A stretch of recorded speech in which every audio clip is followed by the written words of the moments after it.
En fin de préparation canalaire, nous obtenons une mise en forme conique du bord de la cavité d'accès jusqu'au foramen apical. On peut alors procéder à l'ajustage du mètre cône.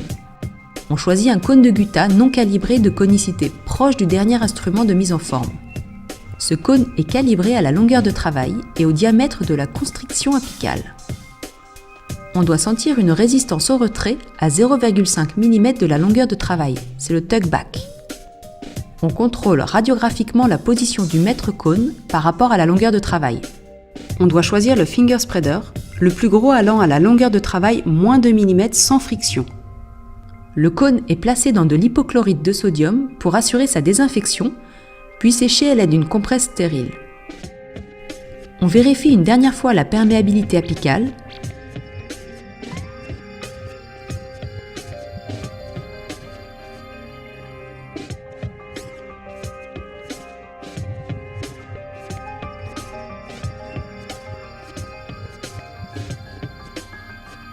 puis on rince abondamment le canal à l'hypochlorite.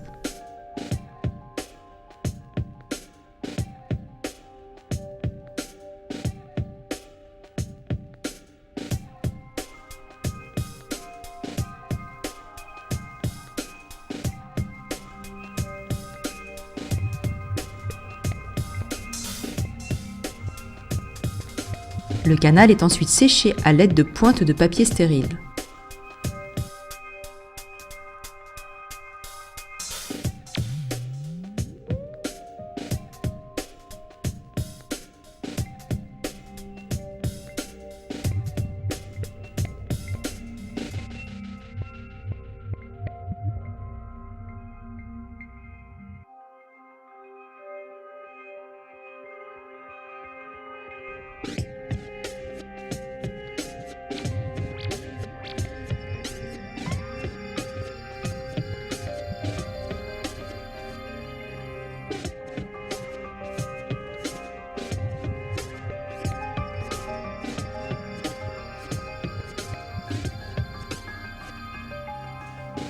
Une petite quantité de ciment est déposée dans le canal, soit avec une lime, soit avec une pointe de papier stérile ou un cône de gutta décontaminé.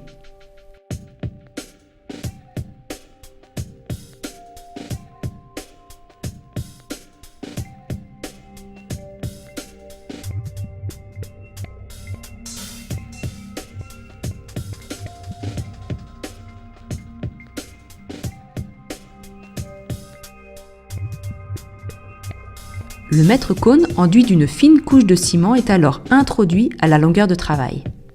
Il est comprimé latéralement avec un fouloir de diamètre adapté à la longueur de travail moins 2 mm.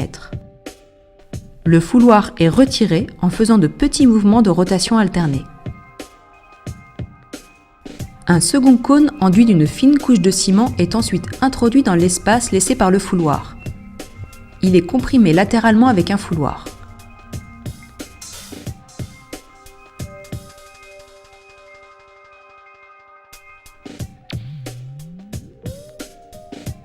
Si besoin, un troisième ou un quatrième cône sont introduits de la même manière jusqu'à combler tous les espaces canalaires.